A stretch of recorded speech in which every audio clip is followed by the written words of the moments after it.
Update, Iran এবার ইসরায়েলের একেবারে বুকে একেবারে পাজরে গিয়ে আঘাত করেছে এবং জানতে পারা যাচ্ছে এই আঘাত কিন্তু যথেষ্ট বড়। তার মধ্যে দাঁড়িয়ে সব থেকে বড় যে প্রশ্নটা উঠছে, ইরানের ছোড়া এই মিসাইলে কি গোয়েন্দা সংস্থা মোসাদের প্রধান তিনি শেষ হয়ে গিয়েছেন? সেই প্রশ্নটা কিন্তু এই মুহূর্তে উঠে আসছে। মিসাইলে কি খতম মোসাদের প্রধান?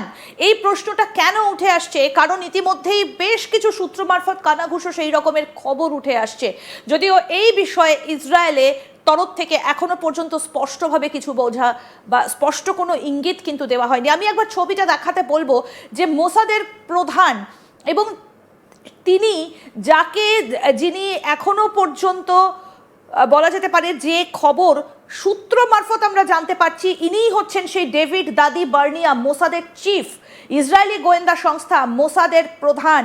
ইনি কি ইরানি হামলায় খতম হয়েছেন? এইরকম বেশ কিছু প্রশ্ন ইতিমধ্যেই উঠে আসছে।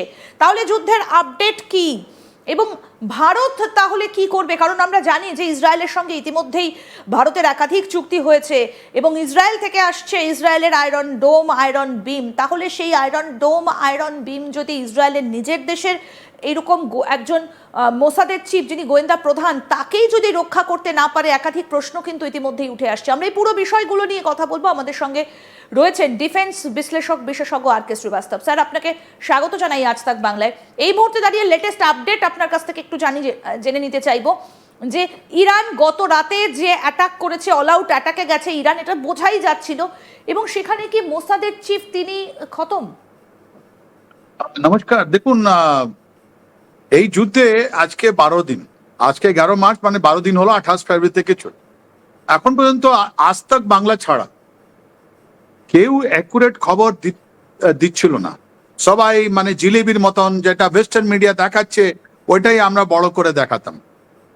দুটো জিনিস, একটা ইসরায়েলের মধ্যে একটা সেন্সরশিপ আছে। ওরা বলছে যে আমাদের মিলিটারি অপারেশনের সেন্সরশিপ নিয়ে যে কোনো ওখানে যে রিয়েল টাইম ইনফরমেশন আছে ওটা ব্রডকাস্ট করতে দেবে না ওরা, কেন আমরাও জানি ওটা স্মল একটা দেশ, ওরা দিত না।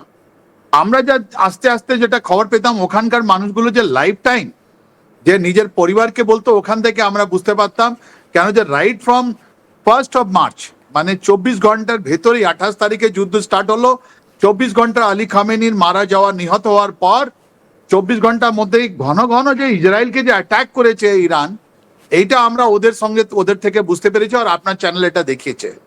আর ওখানে যা ক্ষতি হয়েছে মানে আমরা বলবো অতুলনীয়, এরকম আগেও আমরা দেখিনি। জুন 2025-এও ইরানিয়ান যেটা মিসাইল গুলো ছিল, হয়তো ওটা ইসরায়েলের মাটিতে পৌঁছেছিল, কিন্তু এইভাবে পৌঁছবে আমরা এটাও ইমাজিন করতে পারিনি।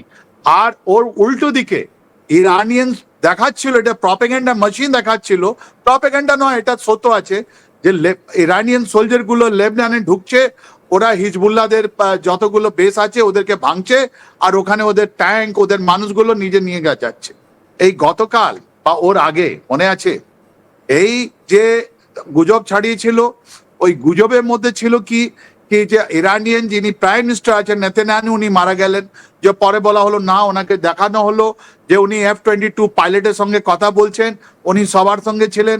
হয়তো ওনার প্লেন যেটা উইং অফ জিয়ন বা উইং অফ ফায়ার যেটা বলি, ওটা হয়তো আপনার গ্রিস, তারপর জার্মানি, তারপরে ফেরত এসছে। কিন্তু তারপর কথা হলো যে ওনার অফিসে মারা হলো। অ্যান্ড গতকাল যেটা অপারেশন হয়েছে, এই অপারেশনটা এত একুরেট যে বেঞ্জামিন নেতানিয়াহুর বাড়িতে হামলা হয়েছে।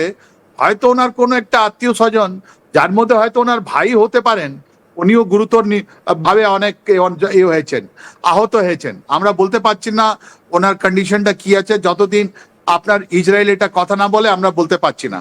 সিমিলারলি ইনি যে মোসাদ চিফের বাড়িতে, মোসাদ চিফের অফিসের এক্সাক্ট জায়গা উনি কোথায় ছিলেন, আর ওই জায়গাটা পিন পয়েন্ট করে ওখানে যে ড্রোন দিয়ে মারা হলো, আশ্চর্য। এটা ড্রোন হামলায় উনি মরেছেন না, ইসরায়েল বলছে না উনি একটা গুরুতর ভাবে একটা আহত হয়েছেন। উনি একটা কি নাম গাড়িতে যাচ্ছিলেন, ওই গাড়িতে অ্যাক্সিডেন্ট হয়েছে, তার মধ্যে ওনাকে খুব জবরদস্ত হয়েছে, আহত হয়েছেন, তাই জন্য উনি আন্ডার ট্রিটমেন্ট আছেন। তাহলে ইসরায়েল একটা ভার্সন ওরা মেনে নিচ্ছে কি ওদের একটা গাড়িতে যাচ্ছিলেন, ওর মধ্যে একটা অ্যাক্সিডেন্ট। ইরানিয়ানরা ক্লেম করছে যে না, ওনার বাড়িতে আমরা মিসাইল মেরেছি। তৃতীয় মানুষগুলো বারবার ওখানে বলছে যে অনেকগুলো জায়গা যে ইসরায়েলি যেটা উপাসনা স্থল আছে ওখানে অনেকবার অনেক জায়গা Iranian missile and Iranian drone গুলো ওখানে গিয়ে হামলা করেছে, আর আন্ডারগ্রাউন্ড বাংকারে থাকা সত্ত্বেও মানুষের মৃত্যু হচ্ছে। এটা মানে এরকম প্রথম দেখা যায়নি। তার মানে কি হলো? তার মানে হলো যে এয়ার ডিফেন্স বাবল যেটা ছিল, এয়ার ডিফেন্স কভার যেটা ছিল ইসরায়েলের উপরে, যেটা আমরা ফেমাস দেখেছিলাম, যের মধ্যে ছিল অ্যারো, ডেভিড স্লিং ছিল, আয়রন ডোম, আয়রন বিম, তারপর আপনার থার্ড, এটা আপনার জর্ডানের থার্ড, এসব নেওয়া সত্ত্বেও এই যে ইসরায়েলি যে চিপ রেট 20 লক্ষ টাকার একটা ড্রোন ওখানে গিয়ে বারবার, যেটা 5 ঘন্টা নিচ্ছে গিয়ে ওখানে মারছে, ওটা ডিটেক্ট হতে পারছে না, আর এত মানে ওরা ক্ষতি করছে, এটা মানে এটা টার্নিং পয়েন্ট একদম আছে। স্যার, আপনার নিশ্চয়ই মনে আছে যে গত 3-4 দিন আগেও আমরা দেখেছিলাম যে তেল আভিভে সেখানে একটা বসতি, একটা বড় বিল্ডিং, তার উপরে গিয়ে একটা ক্ষেপণাস্ত্র পড়েছিল, পুরো ধ্বংস হয়ে গিয়েছিল ওই জায়গাটা। সেটাও এই আয়রন ডোম সিস্টেম আইডেন্টিফাই করতে পারেনি এবং তাকে আটকাতে পারেনি। তাহলে কোথাও গিয়ে কি ইরান এমন কোনো মিসাইল ছুটছে যেগুলোকে ধরতে পারছে না এই ইসরায়েলের এয়ার ডিফেন্স সিস্টেম? কারা দিচ্ছে সেগুলো ইরানকে? দেখুন, আজকে 11 মার্চ আমরা একটা পরিস্থিতিটা দেখাচ্ছি, তাকাচ্ছি, একটা পিকিউলিয়ার জিনিস ইরানের মধ্যে দেখা যাচ্ছে, ওটা আমরাও বুঝতে পারছি না, আর অনেকগুলো লোক যারা ওখানে ওয়াচ করছে ওরাও বুঝতে পারছে না। ইরানের মধ্যে কে কন্ট্রোল করছে হায়ার ডাইরেকশন অফ ওয়ার, কে যুদ্ধটা চালাচ্ছে? বলা হলো যে ইরানিয়ান রিভলিউশনারি গার্ড যেটা আছে 31টা আপনার ডিস্ট্রিক্টের মধ্যে ওরা ডিভাইড আছে, আর প্রত্যেকটা ইন্ডিপেন্ডেন্ট ওরা চালিয়ে যাচ্ছে, আর ওরা কারো কথা শুনছে না। কেন? যে ওদের অ্যালিজিয়েন্স ছিল, ওদের যে যারা ওদের যে লয়ালিটি ছিল ওটা ছিল আলী খমেনি। আলী খমেনি তো 28 তারিখে মারা যান। তাহলে এতদিন কে চালাচ্ছে?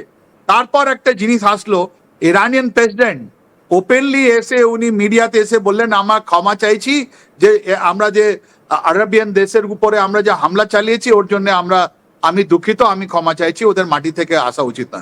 তার মানে কি হলো? দুটো পাওয়ার সেন্টার আছে নাকি? দুটো পাওয়ার সেন্টার আছে।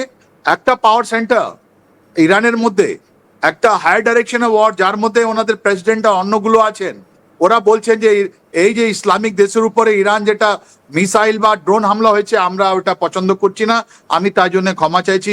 অন্য একটা জিনিস আছে, বলছেন না আমরা তো চালিয়ে যাব। একটা আরো ওর মধ্যে কথা হলো যে এস আমরা কথা নেগোশিয়েট করব, অন্য লোক বলছে না আমরা নেগোশিয়েট করব না। তার মানে ওই যে হাই ডাইরেকশন ওয়ার্ড ইরানিয়ান যেটা আছে ওর মধ্যে আমরা এখনো বুঝতে পারছি না, ওখানে তো ইন্টারনেট ডেড, ওখানে কেউ উপরে নেই, যতগুলো জিনিস আছে আপনার মিসাইল সিটি, এটা তো আপনার বারবার দেখিয়েছে আন্ডারগ্রাউন্ড আছে, ওরা কিভাবে কথা বলছে, কে পুরো যুদ্ধ সঞ্চালনটা করছে আমরা জানি না। কিন্তু ইরানের মধ্যে একটা ডিফারেন্সেস আমরা নিশ্চয়ই দেখতে পারিছি। আর আমার একটা অ্যাসেসমেন্ট আছে যে এবার যে